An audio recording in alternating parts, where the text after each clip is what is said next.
It's the cry of generation. It's a stirring in our soul. It's dreams still in focus. It's hope still whole. For children that are and those who will be, our destiny is justice for once, for all, forever. Let it be. No more delays, denials can ignore our voices, nor suppress our choices. We come for all that God has gave, unashamed descendants of the indigenous immigrants and the once enslaved. For children that are and all those who will be, our destiny is justice for once, for all, forever. Let it be. Liberation when we read, love when we lead, moving at the speed of student needs, pushing against the abundance of oppressive greed. For children that are and all those who will be, our destiny is justice for once, for all, forever. Let it be. All right, guys, we are here on the Justice Cast Season 2, and it could not kick off better than with our guest here today. She is the councilperson, councilwoman of District 8. District 8. Look, things have changed so fast, no, right? I get it. District 8, right? District 8 in the best part of town. That's right. Montbello. We appreciate that, and she is Councilwoman Shontel Lewis. So thank you for being here on the Justice Cast. Will you tell folks a little bit about you, those who may not know you, which is hard to imagine, right? You've been around here, you know Councilwoman Lewis. So tell us a little bit about you, and then we'll jump in and talk about some justice stuff. I'll make it quick. I am one of 6 kids, one of 3 black councilwomen on council. 6 kids. Pause there. I did not know that. Yeah, there's 6 of us. Okay. I'm third. Okay. So I was in charge because the first 2 were irresponsible, so I had to take. By default. Listen. Okay, it happens. So that makes sense as to why I am how I am. Yes, most definitely. I'm one it of 3. all makes sense now. Okay. One of 3 council women that have ever been on council that are black women. Yeah. One of 3 in the city's history, which Who's is the other ones? embarrassing. Mm-hmm. The Honorable Happy Haynes and the Honorable Elbra Wedgeworth. Lord have mercy. Yeah. Great, all great folks, and you follow in their footsteps somewhere. So 1 of 6, 1 of 3. Yes. All these numbers. That's right. Yeah. I like numbers. Yeah. I grew up on the east side. I grew up in 5 Points. Went to Manual High School. Wait, where'd you go to school? Manual High School. T-Boat. She could probably sing the theme song if she needs to. If I had to, I would. Yeah. Let's see. I am serve on Denver City Council currently, but previous to that, I served on the board for the Regional Transportation District, which is one of 3 publicly elected boards in the country. So the agency that deals with your buses and trains. So I had a really good time on that. You just had a big event happen in your family, didn't you? Yes. What happened? My son graduated from college. Graduated from college. Yes. I saw the pictures, and I know how much you love him. I do. And I know everything that journey's been. It's been. And I think I definitely will admit that I saw the picture, I cried. Yeah. Just because I knew how I much it meant to you. Yeah. It was big. So, I had Diego when I was still at Manual High School, 16, with his father until he passed in a car accident unexpectedly. And so it was a big deal to see him walk across that Where did stage. you go to college? He went to college at the University of Arizona in Tucson, Yeah. double major in dance and business. And he'll be heading off to Chicago for dance. He was able to get hired on with the company. Wow. Yeah. Wow, that's Yeah. good. Yeah, That's even great. bigger. That's even bigger. Out of your pockets. That's so you think. Well, you're right, they actually. Will still Yeah. I have a flight I need to book for him right now, actually. That's great. That's great. So congratulations, because I you. know what a journey that has been. We work with a lot of young people at Flow Crit across the city, young women, young parents. Yeah. And sometimes people just think oh my God, you have a kid young, your life's over. Yeah. And I say, I know too many people That's right. where that's not the case. You know. And my daughter, who's a sophomore, she became a young mom, and she just graduated on Thursday. Congratulations. And so it's been just celebrations after celebrations for us. So it's not the end of life; it's the beginning. It's the beginning. Yeah. It's the beginning. So you're on city council. I am. How did that happen? Well, listen. I wonder that every day. Yeah. So I gave 4 years of service to the Regional Transportation District, and I had a lot of great success really working with community to figure out how do we bring folks from the bus stops to the boardrooms, and people felt connected. They saw change systemically at RTD from my representation, and I decided I had had enough, and there were a bunch of folks that said, you should come with us on city council. And I was like, I'm good. Politics is for you, not for me. And I got asked quite a bit, and eventually I was bullied. I like to call it an intervention. No, it's an intervention. Okay. Yeah. But you're doing great work. Thank you so much. And so that's why it's great to talk to you about this. I want to start out with this quote because I want to hear what you think. So, I love a quote. Okay. Yeah, our partners, we do some partners with Murmuration. Murmuration put out this book. This was just a year ago, and this was I'll get you a copy of it because I think you would love it. Okay, thank you. It's Barriers to Civic Engagement Among Gen Z. Well, listen up. Yeah. Okay, I'm ready. He says, honestly, this is a young man. He's a black young man, college educated. He says, honestly, we are putting too much trust in government. It's very hard to reach elected officials. I do think sometimes they forget that they are public servants and not celebrities. Listen. They haven't done anything for our parents' parents, and even locally, it's hard to reach even your city council person. Listen. Right? How do you respond to that? I don't disagree. Yeah. I don't. I know. I do not. Okay. I don't disagree in the least bit. I'll give you two perspectives. During my time on the RTD board, because I was so engaged in community, that's how you know me, right? From community is people knew how to access me easily. I wasn't a politician. I was just Shontel, you know? So we call Shontel if you needed anything. And also the constituents in other districts would reach out to me because their representatives weren't responsive. Yeah, so I was not only solving the issues in my district, I was also solving the issues in other districts. And Why? Tell me, what about you makes you opposite of what that young man's saying? Yeah. Why do you feel like that's necessary? When we talk about justice, to me, justice is representation, access to that representation. Yeah. So why do you practice that? And how do other folks get away with not practicing that? Real. A few things. I'm a black woman. I can't get away with a lot of stuff that other folks might be able to. True. Start there. True. But in all honesty, I just hold myself to a different standard, and I take the responsibility to community for putting me in this seat just not lightly. Like I see me being in this seat as a responsibility back to community, and I trust that if I start to slack off, that community is going to hold me accountable in that love, in that grace, but also in that confidence that they gave me when they said, we're going to give you money, we're going to knock doors, we are going to show up for you. That's no easy feat. Our communities are busy, they're fatigued, they're parents, they're working, they're trying to take care of their families and put food on the table, and I'm asking you for $5 for a campaign, or I'm asking you for 5 hours to knock doors, and you do it, and then I get in that seat and don't show up. That's disrespectful. That's disrespectful. Where did you learn that though? Because think about your life formation. That's because everybody doesn't do it. So evidently there was either some justice warriors that poured into you. There was a life experience that said, hey, Shontel, when you get into these positions of representation, you need to operate this way. Yeah. What formed you? What was the formational things that happened in your life? Yeah. Oh, so I would probably say formatively, Manual High School. Yeah. Manual is just, it's where the light is. It's where the love is.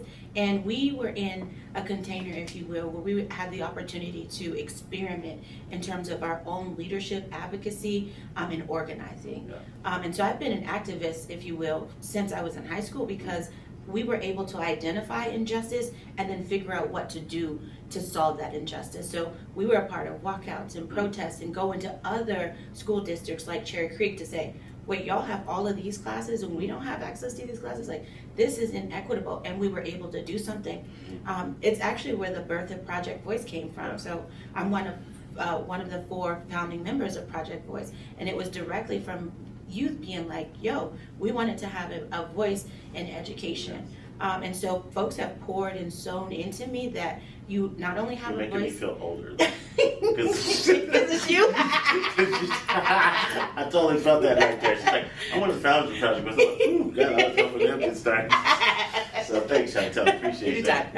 But I think back to that, Project Voice is exactly what you said. It started with youth voice saying, we don't have to just sit and watch. Yeah. Right. We can get in the game. We can tussle, yeah. And we're happy to. Yeah. And I love it. And as we're talking about different generations, now I'm looking back at your generation, right? This generation, and they tussle. Yes. I love them. Yeah, right. They get in the ring. They get dirty. Yeah. They're not accepting this. they're not accepting from their politicians what maybe you or our generation, not you or I, because we don't play that, but our generation collectively have accepted. They're not. They're holding their feet to the fire. I remember going to one of Diego's, my son Diego, to one of his performances, and one of the young women said, "If I die in a school shooting," this is in high school, "if I die in a school shooting, lay my body at the steps of the Capitol." And I was like, whew. And essentially she was saying, if y'all aren't going to figure out how to take care of this, like, we'll figure out how to take care of it ourselves. And I think they're coming for the seats of electeds, and they should be. And they should. And they should. And mine too. Right. And so that's I'm tired mostly. Yeah, no, you just getting started. That's a good segue to justice in the arena that you serve in. So we know city's dealing with some budget stuff. At the time of this recording, city's dealing with some budget stuff. There's been some great things on city council that I think you guys have done. I'll let you brag about some of that. But in the arena of city council, in your work with the mayor, where are we seeing justice happen?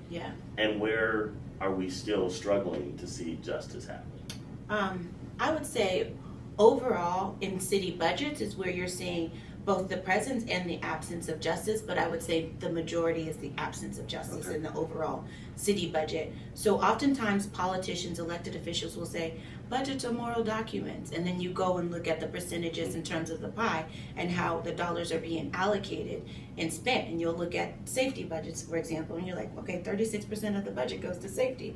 What percentage of that goes to youth interventions? What percentage of that goes into housing? What percentage of that goes into transportation? And then you start looking at the whole pie and you're like, okay, what's our morality? What is that saying about our morality? And so I think that's the absence of justice, is that we are so committed to doing things the way that we've always done them that we're going to continue to get the same outcomes that we've always gotten. And the folks who have been harmed by those outcomes, Black, brown, indigenous, poor folks, like vulnerable folks, folks that don't have access, folks that are working multiple jobs.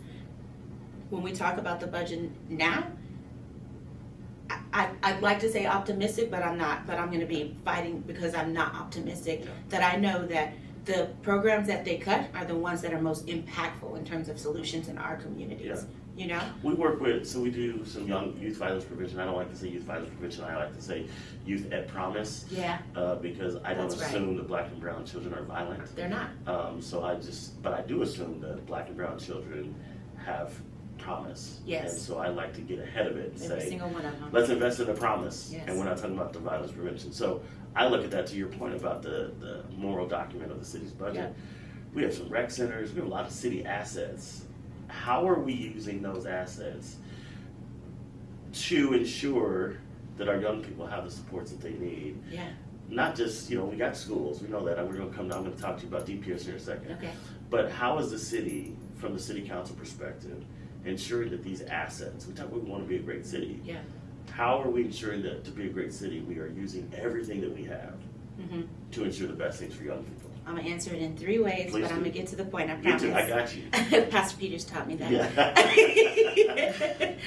So the first one is the absence. The first one is, you might recall when this current administration was looking at budget deficits, and one of the first things that they did said, we're going to get rid of the flowers, and we're also going to reduce the recreation center hours. And I made a tiff about that, because that's where people gather. Like, you can't say I'm going to reduce the protective factors, recreation centers, libraries, et cetera, et cetera. And so I think the question is that going to still be the approach, right? Like, as we are talking about that, I think we are second, I think we're underutilizing our recreation centers. Like, that could be such a beautiful, and libraries, a beautiful hub for our youth and our elders to come together, right? To have classes, to have art, to have the sharing of stories, to have the sharing of hobbies, right? Someone who might want to teach someone how to sew, and that's a lost art if you think about it. And so I think we're underutilizing that, and we're not thinking in terms of our creativity, right? Like, how do we think past the confines of what we have seen and think about the things that we're able to create? Like, how do we stay in our innovation and our creativity? And we don't. You know, we're so often just like move, go, instead of stop. Let's ask the youth what they need. Let's ask the elders Right. what they need. And then like, let's bring everyone together, Right. have that discussion, and design a city that actually represents and looks like, feels like, smells like care. But I wouldn't say that we have a city that looks like, feels like, smells like care. That's my personal opinion. Shontel Lewis for mayor. But to that point, like even in the naming convention of a rec center, right? Mhm. We're thinking recreation. We're thinking what if we transform this to community centers, Yes. right? And it really becomes what you said, these living spaces Yes. where generations come together, Yeah. nonprofit partners who are paying arm and a leg for spaces that, Let's be efficient. yeah, let's be efficient and bring these things together to say, hey, we want to be the best city for young people, Yeah. then let's do it. Yes, and there are models. Yes. Right? We may not have models here, but there are models in which we can do that. And the But folks we who got have brilliance actually, here. that's what I was We got going to brilliance say. here, yeah. That the folks who have already started to model those in a small way on their own, in absence of the government invested in those innovations, nonprofits, community leaders, churches, right? Yeah. Like they have figured out how to utilize spaces for multiple purposes and bring different issues and different resolutions into the same building because they understand how busy their communities are. But Yeah. when you are so far removed from communities and experiences, the outcomes and the things that you create and design are a direct reflection of that. What's the biggest fight right now for you? Budget. Yeah. Absolutely. Budget. And you feel I heard optimism, right? I Gotta stay in the hope. You stay in the hope. Stay in the hope. Somebody told me that. Yes. I appreciate that. I mean, because I think with your optimism, the rest of us stay optimistic That's about right. what can be. Yeah. But that doesn't mean that it won't be a fight. Exactly. You- And I think hope that's of what truths. we have to definitely know that hope doesn't mean be lazy. That's right. You're right. That's right. You got to get up and fight for that thing. And don't think I can fight by myself. Right. I'm one person. Yeah. And it's a reminder for me, like I stand as one in those rooms, but when I know that y'all are behind me, then I stand as 10,000, Yes. right? Yes. But y'all have to show up as well to Yes. say, when we're talking about the bond, for example. Yeah. Right now, we are in a tough fight to make sure, to your point around recreation centers, that East Colfax gets a recreation center, a library, that Montbello gets the projects that they have. We have a number of projects in Montbello, Right. a number of projects in Park Hill. And you know what they're telling us? The same thing that they told us previously, like, well, we can invest in this one thing, but if we invest in this one thing, then we aren't going to be able to spread it out. Y'all might have worked with the last council It's not person. gonna work. Yeah, that's not gonna fly. That's not gonna fly. That's not gonna fly. And I'm gonna have the community making sure we're showing up because historically we've only gotten 12% of the bond Yeah. over 2 years, Yeah. or over 2 bond Two cycles. bonds, yeah. That's 10 years, Yeah. and we've gotten 12%. Yeah. Unacceptable. Yeah, it's not gonna work. Not gonna work. Education. Went to Emmanuel High School. Yep. Votes. You see the Yep. current outcomes that we're seeing in our city. I'm gonna read this. Okay. Another great data point, and you should probably get this. The Okay. kids count from the Children's Campaign, Okay. and on page 88 of the Children's Campaign, the data says this is so you got Colorado data and then you have Denver data. Mhm. In Denver, there are 90,471 students. Okay. Okay. Of those students, we're about 63% free and reduced lunch. So, Okay. but this is the thing that is, concerning, is students not meeting proficiency in English language arts Mhm. is 59%. Not meeting. Students not meeting expectations in math, 68.8%. Damn. Right? But now you look at that and you say this is not meeting that, but then this number of on-time graduation rate is nearly 80%.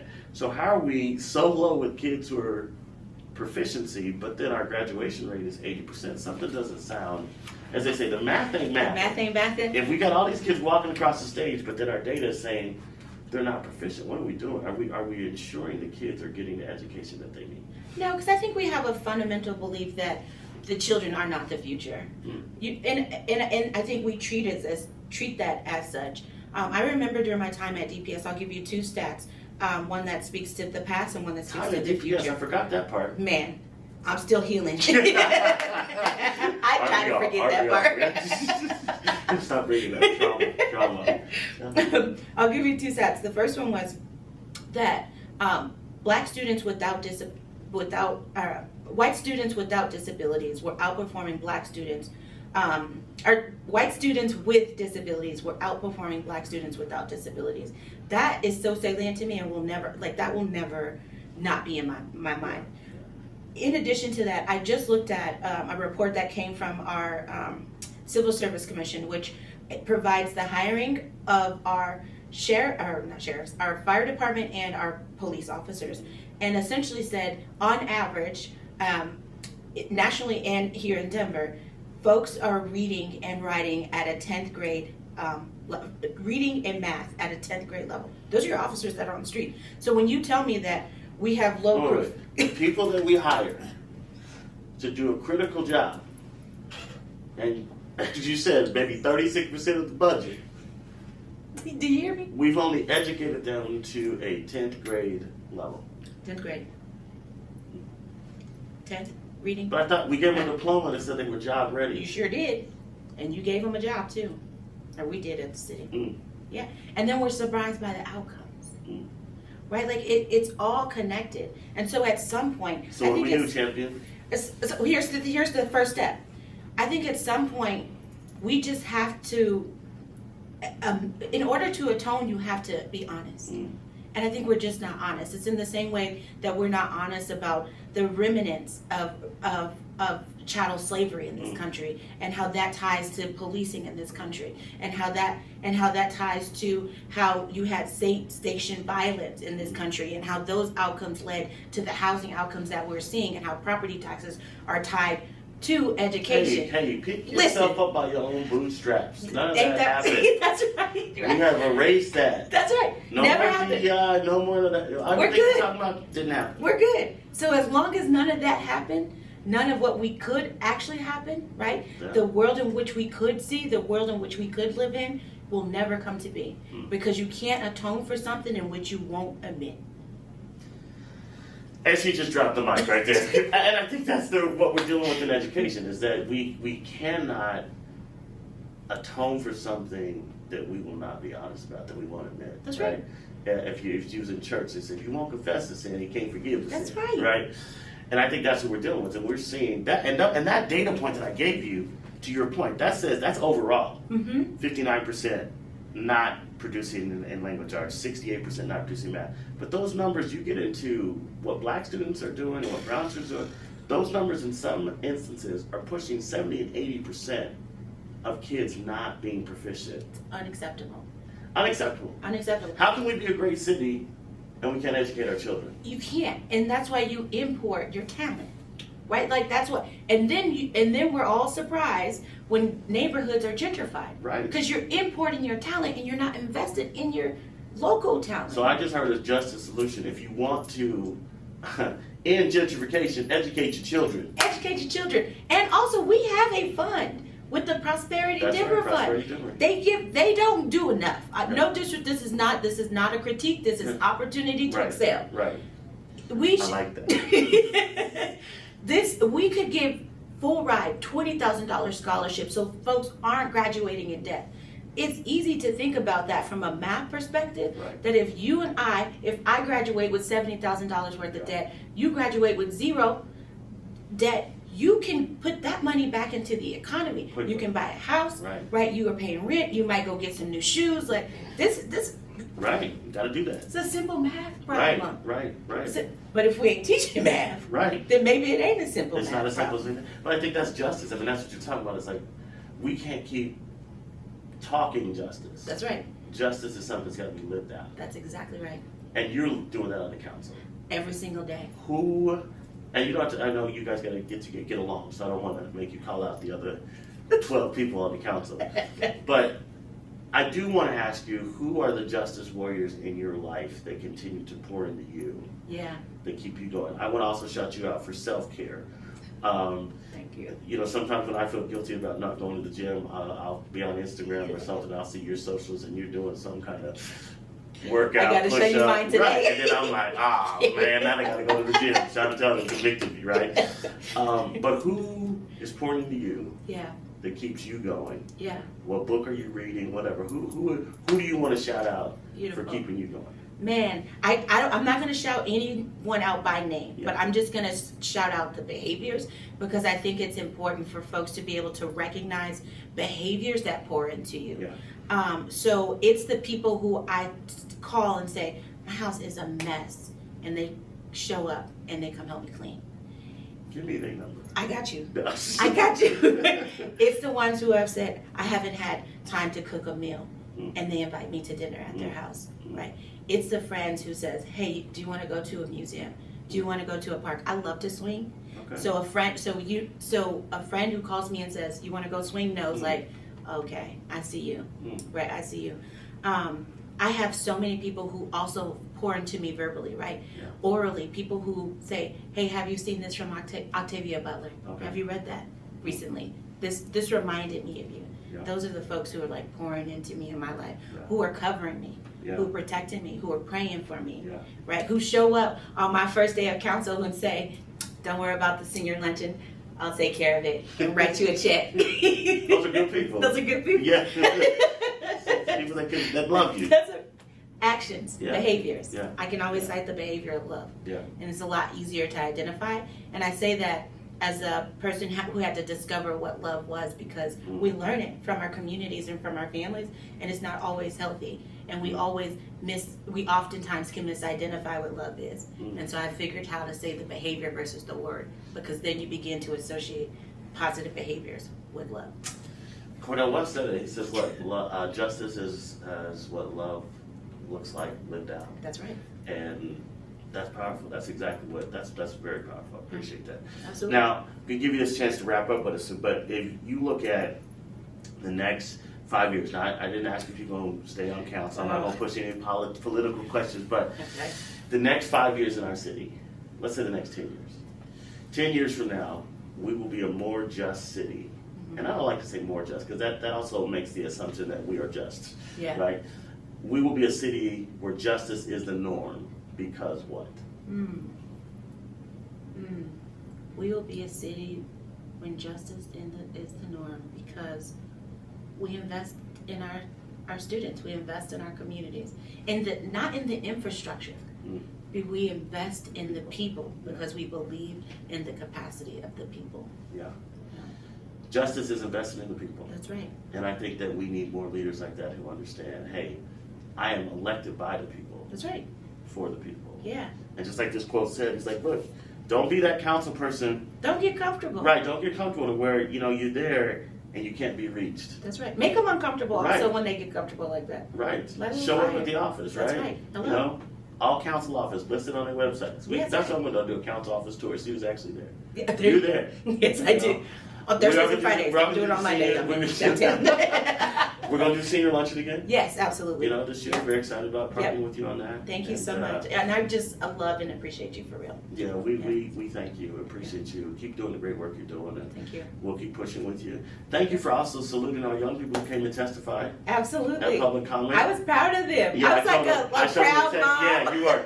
I told them, I said, look, y'all got the text message. Y'all got the tough OG councilwoman up there.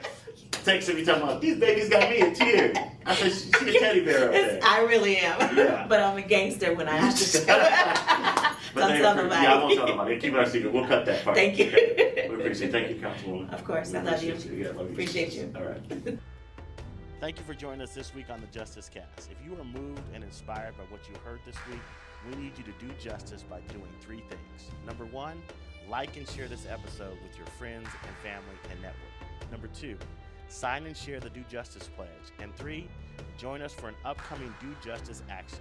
You can find those listed on our website at www.faithbridgeco.org. That's www.faithbridgeco.org. Remember, the world we believe for is possible. Do justice.